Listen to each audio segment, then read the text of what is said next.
आज हम female reproductive system of human beings के बारे में डिस्कस करेंगे। The female reproductive organ consist of ovary, one pair, fallopian tube और oviduct, uterus, cervix, accessory gland and external genitalia, mammary gland. First of all I will take morphology of female reproductive organ. ये first है आपका ovary. Ovary situated below fallopian tube. Ovary ये germinal epithelium है। It produces ova and ovarian hormone, that is oestrogen and progesterone. Ovary, ova एवं ovarian hormone, oestrogen और progesterone ये produce करती है। हम लेते हैं ये पूरा एक ओवरी का स्ट्रक्चर। ओवरी में ये जर्मिनल एपिथेलियम है।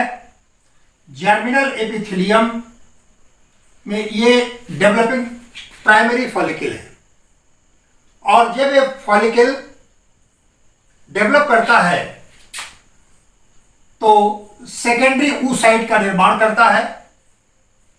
फॉलिकुलर सेल में यह है सेकेंडरी oocyte। जब सेकेंडरी oocyte पूरी तरह से मैच्योर हो जाता है तो इसे कहते हैं follicle. And when follicle is fully matured, that is known as Graafian follicle. Graafian follicle ये एक मैच्योर ग्राफियन फॉलिकल का स्ट्रक्चर है। इसमें फॉलिकुलर फ्लूइड है, और जब ग्राफियन फॉलिक्यूल मैच्योर करता है, ये देखें रप्चर्ड ग्राफियन फॉलिकल, इसी से कार्पस ल्यूटियम का फॉर्मेशन होता है। कार्पस ल्यूटियम जब फाइनली फॉर्म्ड हो जाता है तो कभी कभी ये जब ओवा फर्टिलाइज नहीं होता तो बाद में ये डिजनरेट कर जाता है, और डिजनरेट करने के पश्चात इसको कहा जाता है कार्पस एल्बिकेंस। अब आए आप इस स्ट्रक्चर पर। ये दोनों ओवरी है। ओवरी के ऊपर ये कप शेप्ड फैलोपियन ट्यूब का फनेल है। इस फैलोपियन ट्यूब को हम ओविडक्ट भी कहते हैं, या यूट्राइन डक्ट भी कहा जाता है इसको। ये cup shaped structure, funnel shaped structure का जो ओवरी की तरफ जो फेस है वो फिम्ब्रिएटेड है। इसको फिम्ब्रिया कहते हैं। इसका जो ये सोलन पार्ट है, that is known as ampulla. इस भाग को इनफंडिबुलम कहते हैं, और यह एम्पुला आगे चल करके पतली नली के रूप में बदल जाती है, जो कि यूट्रस में खुलती है। इसे कहते हैं इस्थमस। फैलोपियन ट्यूब की लेंथ जो है ये 10 से 12 सेंटीमीटर होती है। फैलोपियन ट्यूब की लेंथ 10 से 12 सेंटीमीटर होती है, और ओवरी 2 से 4 सेंटीमीटर लॉन्ग होती है। ओवरी की दीवार ये जर्मिनल एपिथेलियम है, जिससे कि फॉलिकल्स जर्मिनेट करते हैं और अंत में इसका डेवलपमेंट होगा। इसके डेवलपमेंट के बारे में हम फिर बताएंगे आपको।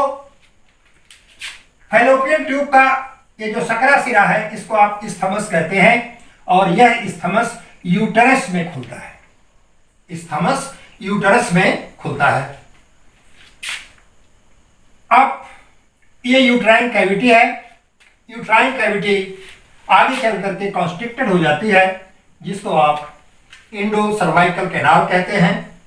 ये आपका इंडो सर्विक्स है, और फिर नीचे हम आते हैं तो ये वेजाइना है, फॉर्मिक्स है, यहां से यहां तक के भाग को हम सर्विक्स कहते हैं। यहां से यहां तक के भाग को सर्विक्स कहा जाता है।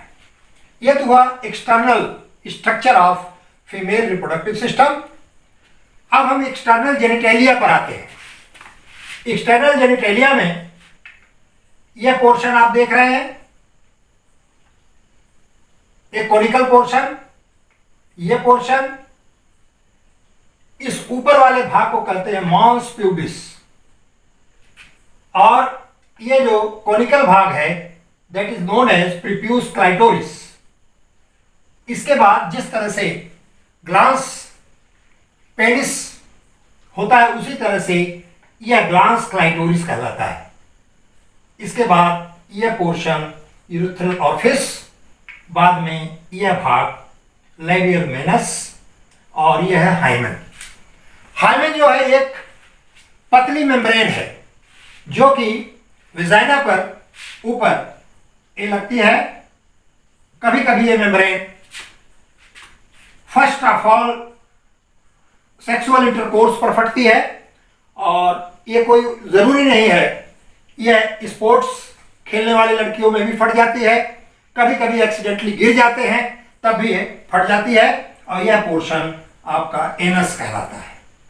एनस, तो इस तरह से ये आपका एक्सटर्नल जेनिटेलिया और ये फ्रंटल व्यू है जिसमें कि इतने भाग पाए जाते हैं।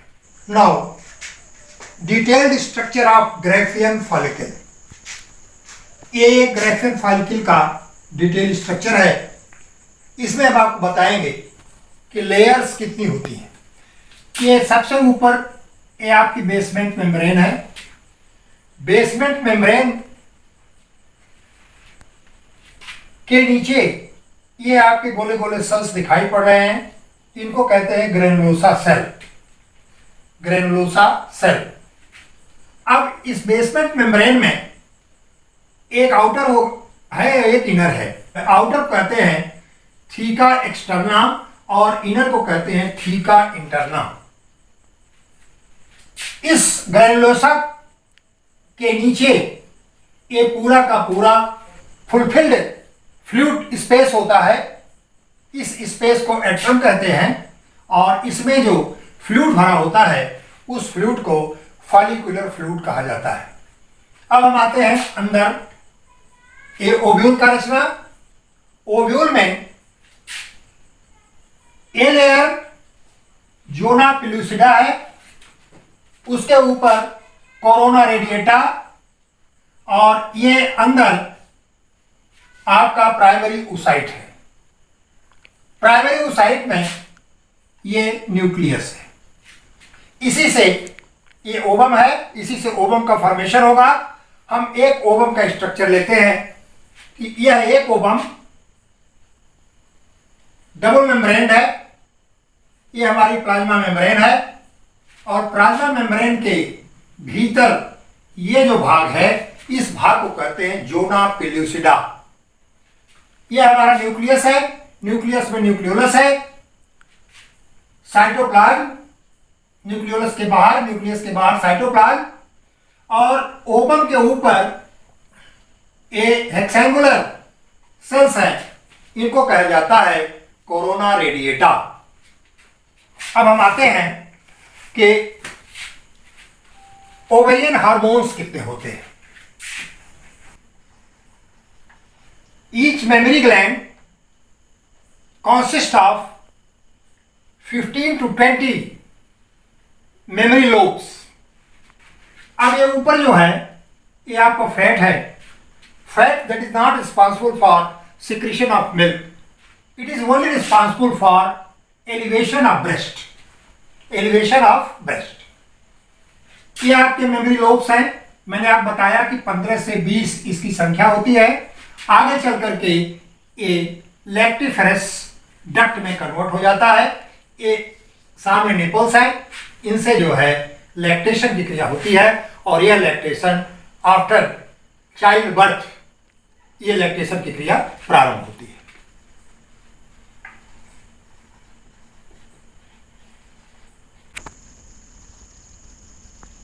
Hormonal control. हाइपोथैलेमस भाग ये GnRH gonadotropic releasing hormone secrete करता है, जिसके कारण एंटीरियर पिट्यूटरी स्टिमुलेट हो जाती है और ये एफएसएच और एलएच, एफएसएच को कहते हैं फॉलिकल स्टिमुलेटिंग हार्मोन, एलएच कहते हैं ल्यूटिनाइजिंग हार्मोन। ये दोनों सिक्रीट होते हैं और ये दोनों सिक्रीट होकर के अब ये ओवरी में आ जाते हैं। ओवरी में आकर के जो एफएसएच है फॉलिकल स्टिमुलेटिंग हार्मोन, ये फॉलिकल के डेवलपमेंट को इनिशिएट करता है, को स्टिमुलेट करता है, और ल्यूटिनाइजिंग हार्मोन ये कार्पस ल्यूटियम में हार्मोन के सिक्रीशन को इनिशिएट करता है। वो कार्पस ल्यूटियम में जो हार्मोन सिक्रीट होता है उस हार्मोन को कहते हैं प्रोजेस्टेरॉन। ओवरी में आकर के अब ये ओवरी, हमने आपको पहले बताया कि ओवेरियन हार्मोन ये दो हैं, एक है आपका एस्ट्रोजन और दूसरा है आपका प्रोजेस्टेरॉन। और अंत में जब ओवम का डेवलपमेंट प्राइमरी सेकेंडरी oocyte, इसके बाद वो यूटेरस में जाएगा, इस तरह से ये hormonal control female reproductive organ में है।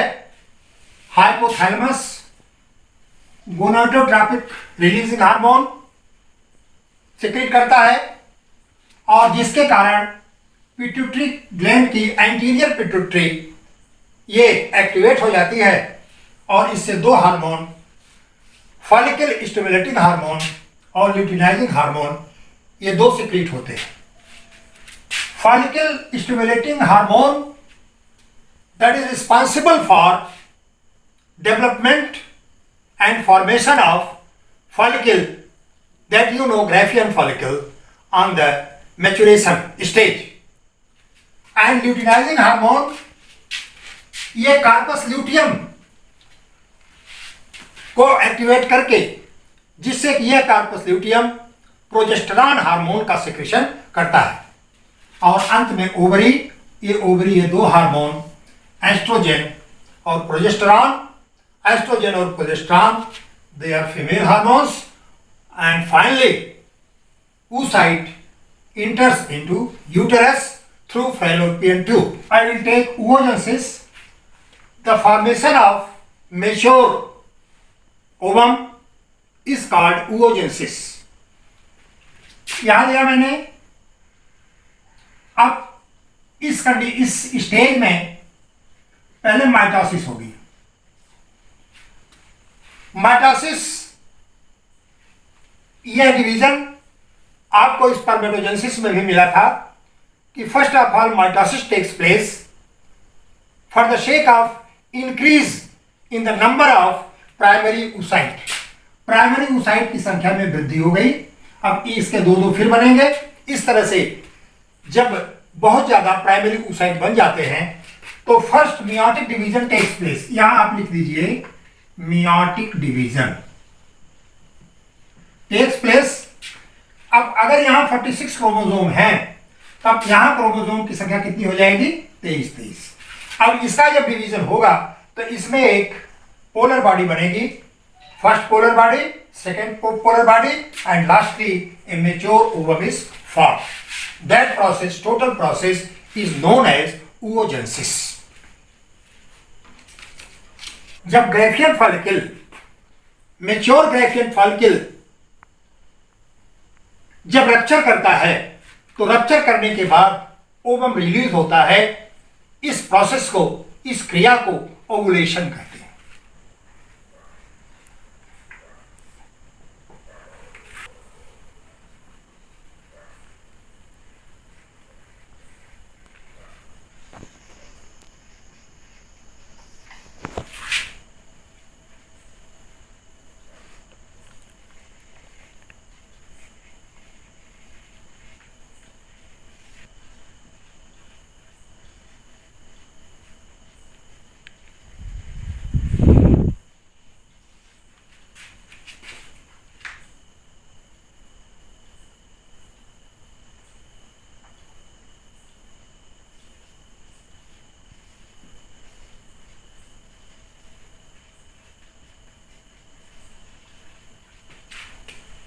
Now I will discuss about menstrual cycle. में पहला पॉइंट मैंने लिया है menarche. The first menstrual cycle in girl is known as menarche. जो पहली मेंस्ट्रुअल साइकिल होगी उसे मेनॉर्की कहते हैं। अब आइए menstrual cycle, it is composed of 3 stages. First menstrual phase, second secretary phase, third proliferative phase. Menstrual phase में जब ओवा अनफर्टिलाइज्ड होता है तो ओवरी के पास जो क्वाइल्ड आर्टरीज होती हैं वो क्वाइल्ड आर्टरीज ये बस्ट करती हैं। ये उस समय होगा जब ओवा फर्टिलाइज नहीं करता, तो 75% ब्लड और 30% सीमेन ये बाहर निकलता है और यह क्रिया 3 से 5 दिन तक होती है। The duration of menstrual phase is 3 to 5 days. Second, proliferative phase. Duration of this phase is 4 to 15 days. जब ग्रेफियन फॉलिकल मैच्योर हो जाता है तो मैच्योर होने के पश्चात ये एस्ट्रोजन हार्मोन सिक्रीट करता है और अनफर्टिलाइजेशन के समय इसमें एंडोमेट्रियम जो है ये रप्चर होकर के ये बाहर निकल जाता है। यह है मेंस्ट्रुअल साइकिल की second phase, secondary phase.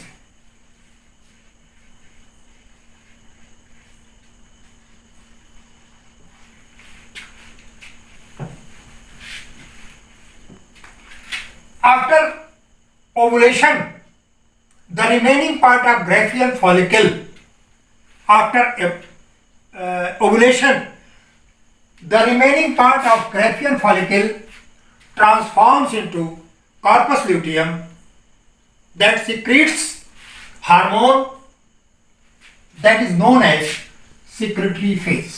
These are hormones that are involved in menstrual cycle and that controls menstrual cycle. मैंने पहले बताया आपको कि जब ओवा अनफर्टिलाइज्ड होता है उस समय मेंस्ट्रुअल साइकिल स्टार्ट हो जाती है, जिसमें कि पहला है GnRH, gonadotropic releasing hormone. This hormone includes 2 luteinizing hormone releasing hormone LHRH, follicle stimulating hormone releasing hormone FSCHRH, गोनेडोट्रोफिन्स। इसके अंतर्गत 2 हार्मोन आते हैं, luteinizing hormone and follicle stimulating hormone, and last है ओवेरियन हार्मोन, एस्ट्रोजन और प्रोजेस्टेरॉन। कार्पस ल्यूटियम ये ovary में progesterone hormone का secretion करता है और जब कार्पस ल्यूटियम इस हार्मोन का सिक्रेशन करता है तो बाद में जब कार्पस ल्यूटियम इनएक्टिव हो जाता है तो आपको बताया मैंने दैट इज अल्बिकेंस, और वह मेंस्ट्रुअल साइकिल के समय में ये सब बाहर निकल जाते हैं। इस समय FSH का लेवल जो है ये इंक्रीज करता है और ये स्टिमुलेट करता है ग्रेफियन फॉलिकल के डेवलपमेंट को। अब हम आएंगे पोस्ट ओवुलेशन स्टेज में। FSH और LH का लेवल डिक्रीज कर जाता है और जब ग्रेफियन फॉलिकल रप्चर होता है तो रप्चर होने के पश्चात कार्पस ल्यूटियम का फॉर्मेशन होगा और यह कार्पस ल्यूटियम प्रोजेस्टेरॉन हार्मोन का सिक्रेशन करता है। Second stage, if the egg is not fertilised, the corpus luteum degenerates and falls the level of ovarian hormone, progesterone and estrogen, then they are ejected out. Menopause, it is the duration when menstrual cycle in women stops. The age of menopause is 45 to 50 years. 45 से 50 में ओमन का menstrual cycle stop कर जाता है। इस stage को menopause कहते हैं। Other primates do not menstruate, इनमें मेंस्ट्रुअल साइकिल नहीं होती। इस प्रकार की सेक्सुअल साइकिल को एस्ट्रस साइकिल कहा जाता है। Fertilisation and implantation. The first 2 week of human development is called pre embryonic period. The first 2 weeks of human development is called pre-embryonic period. Now, embryonic development, the structural changes in zygote up to adult formation is called embryonic development. ये 2 term हो गए। तीसरा है insemination. Insemination कहते हैं sperm को ओवा तक पहुंचाने की क्रिया, वेजाइना में डालना, इस क्रिया को इंसेमिनेशन कहा जाता है। अब इंसेमिनेशन के पश्चात जब स्पर्म ओवा को फर्टिलाइज करता है, यह प्रोसेस फर्टिलाइजेशन कहलाता है। इसमें ओवरी से ओवा निकल करके फैलोपियन ट्यूब से होते हुए यूट्रस में आता है और इंसेमिनेशन के पश्चात स्पर्म यूट्रस में पहुंचता है और यूट्रस में मेल गैमीट अर्थात स्पर्मेटोजोआ या sperm that mates with ovum is called fertilization and resulting the formation of zygote, that is in diploid condition. The zygote moves through isthmus and come into cleavage.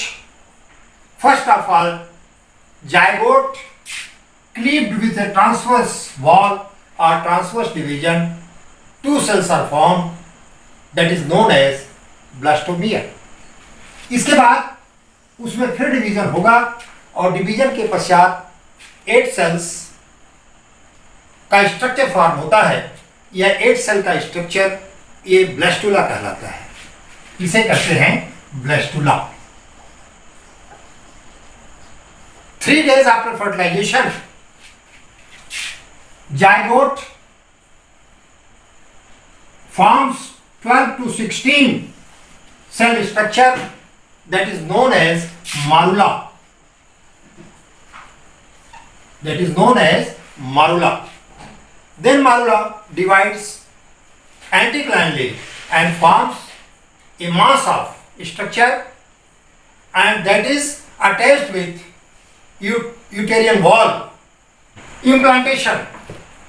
The blastocyst imparts to a uterine wall. That process is known as implantation. Now gastrulation.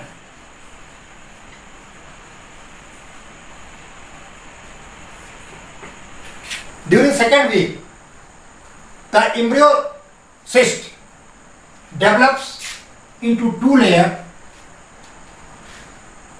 and that is the process of gastrulation. Now we a sketch diagram.